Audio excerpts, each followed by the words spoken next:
Dnešní video bude trochu jiné.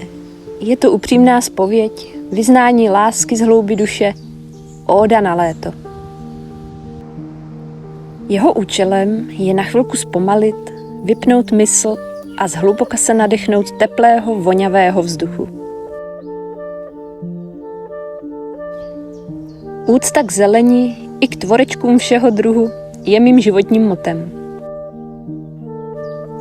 Věřím, že nejen živočichové, ale i rostliny vnímají a na bázi různých chemických reakcí cítí. Moc mě baví navazovat tento dialog beze slov. Dialog, kdy mluví doteky a slova se mění v neviditelné pouto s přírodou, oslavované již od dávných věků.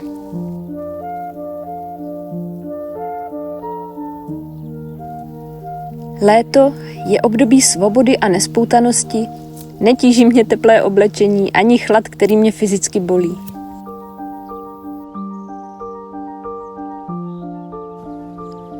Léto, kouzelné období roku, kdy se v nocích prozářených světluškami pojí magie se skutečností a každý okamžik je neopakovatelný.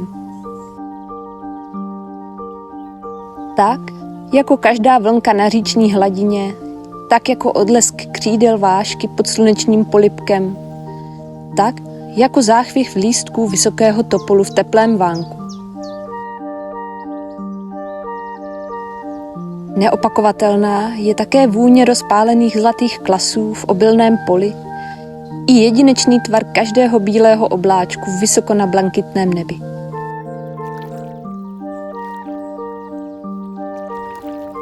Léto mi dává energii, životní sílu i inspiraci.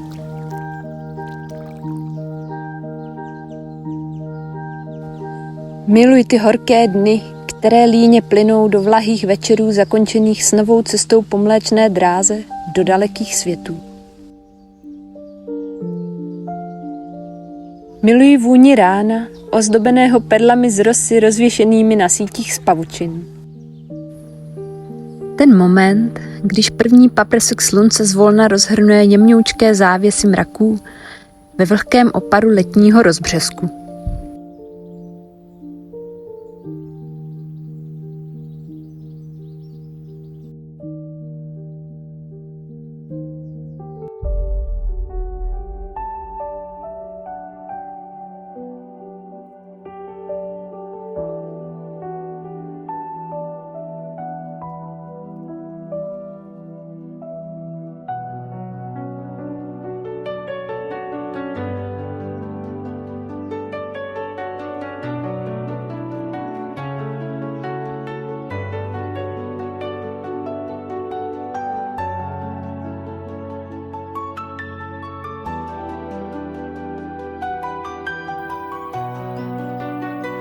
Krása a esence života není jen v zahradách a parcích. Můžeme se jí dotknout v každém kvítku u polních cest. Někdo je může nazývat plevelem, pro mne jsou to však něžní poslové víly léta a každý droboučký detail, jejich tělíček, stojí za průzkum.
Miluji, když chodidly zabředávám do horkého písku z milionu drobných barevných kamínků a vdechuji tu úžasnou a tak jedinečnou vůni řeky Ohře, kterou sdílím jen s velkými tloušti a parmami, jejichž těla tu a tam problesknou na mělčině.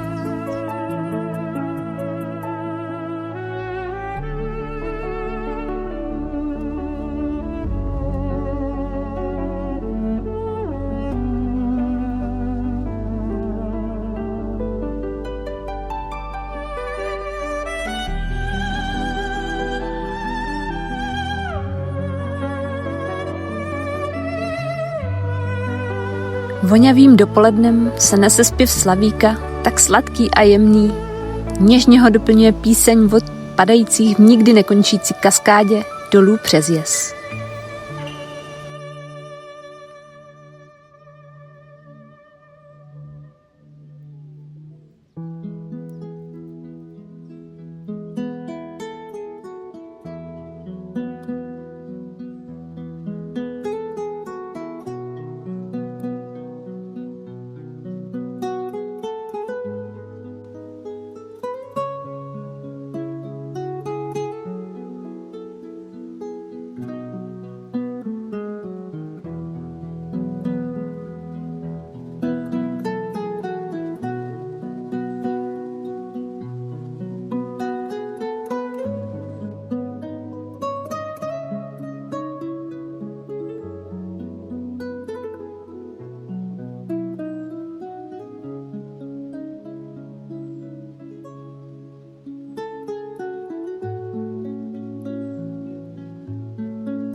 Ve třpitu motýlích křídel je cosi magického.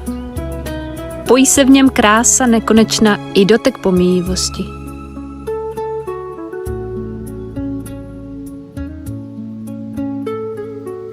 Pel motýlích křídel odnáší naše snění a touhy až do nebeských výšek, až ke zlaté sluneční bárce, aby mohli ožít a zvánkem se navrátit k nám.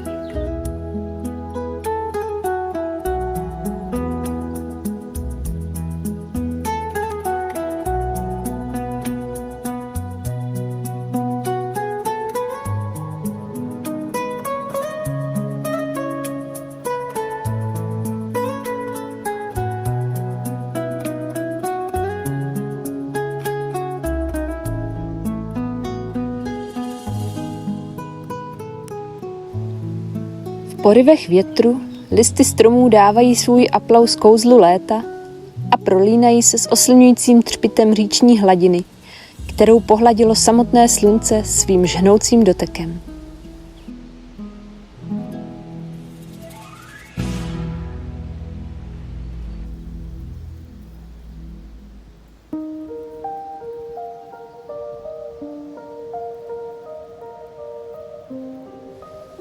Miluji, když se hladina vody třpití jako diamantová stuha, jež se táhne zeleným mořem polí olemovaných vysokými topoly, vrbami a akáty.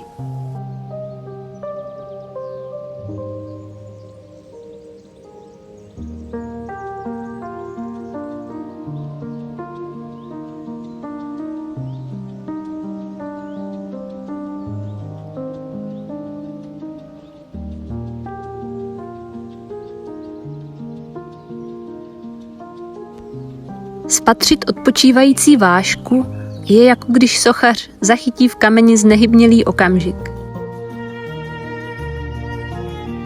Je to malý dar, když odlesk té petrolejové modři zanechá v srdci jako onen sochař malý kousek věčnosti.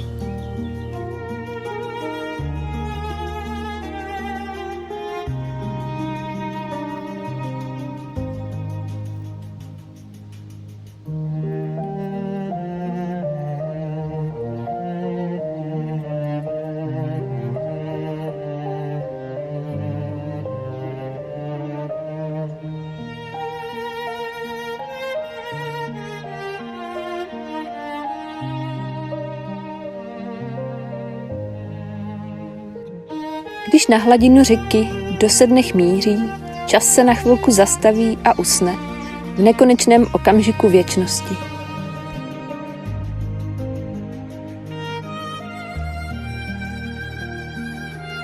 Na pláž přiletěl otakárek uhasit svou žízeň.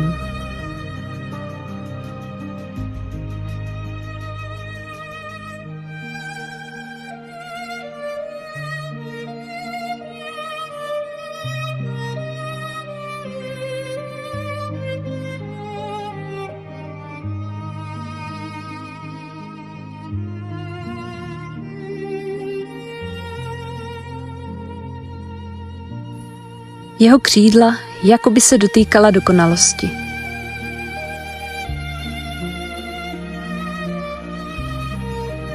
Snad to byla víla, která se sluneční branou dostala sem k nám z té druhé kouzelné reality.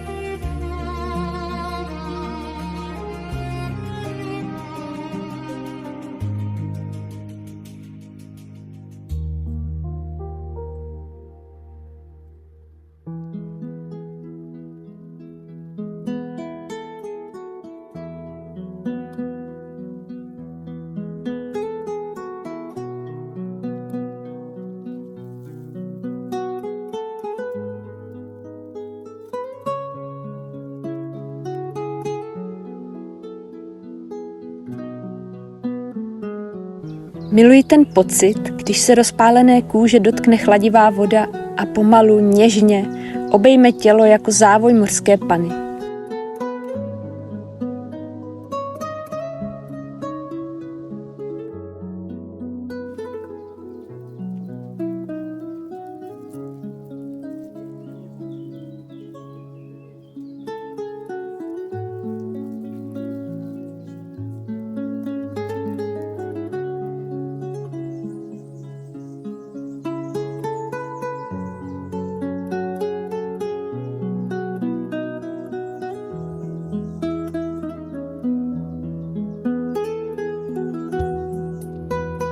Miluji ten okamžik, když se po horkém dni nebe zbarví do Nachova, horizont se ještě koupe v pastelové záři slunečního kotouče, který již zmizel.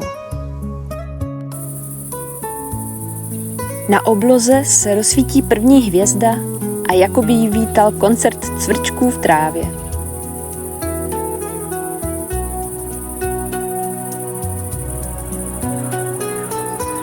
Posléze se přidá žabí orchestr a malá noční symfonie léta může začít. I vůně se promění. Sladké aroma květin vystřídá vlhká bahnitá vůně řeky. Příroda v poklidu usne, aby s prvním ranním paprskem všechno znovu ožilo v tom kouzelném koloběhu. A já pozoruji stříbrné chvění na olejově černé hladině. Poloviční tvář měsíce bdí nade mnou a velký vůz mne zve na cestu do říše snů, ozářenou hvězdami dalekých galaxií.